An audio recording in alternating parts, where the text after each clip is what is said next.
Largimi i Rogerit nga shtëpia e Big Brother Albania erdhi si një nga momentet më të forta emocionale të atij edicioni.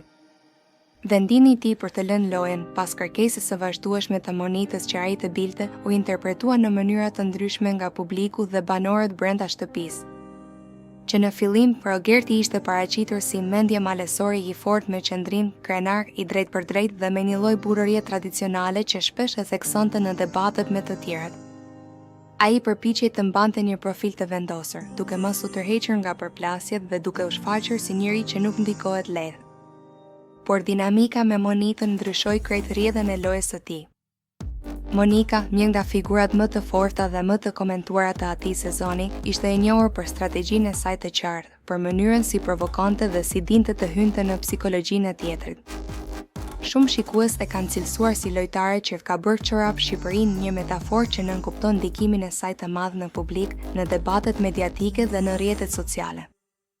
Ajo krijonte situata, nxiste reagime dhe shpesh i vendoste të tjerët në pozita të vështira.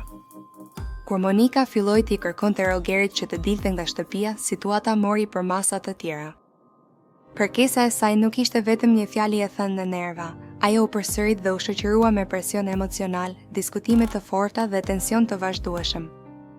Për një person që kishte ndërtuar imazhin e tij mbi forcën dhe qëndrueshmërinë, kjo u kthye në një sfidë të madhe psikologjike. Shumë e pan largimin e Rogerit si një rënje prej e strategjisë së Monikës. Ideja që një burr me profil të fortë, që theksonte krenarinë dhe qëndresën, u ndikua deri në pikën sa të largohej, krijoi debat të madh.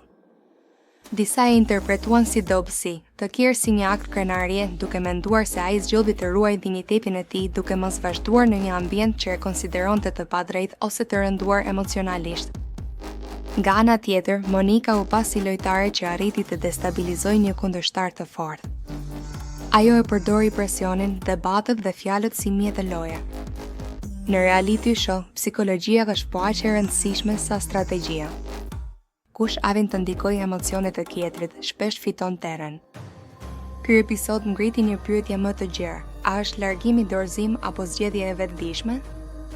Në një format si Big Brother, kur izolimi, kamerat dhe gjykimi publik janë të përhershme, presioni mund të bëhet i papërballueshëm. Edhe personat më të fortë mund të preken. Në fund, historia e Rogerit dhe Monikës mbetet një nga momentet më të diskutuara, sepse preku disa shtylla të forta të mentalitetit shqiptar: burrërinë, krenarinë, ndikimin e gruas në raport me burrin dhe fuqinë e strategjisë në lojë.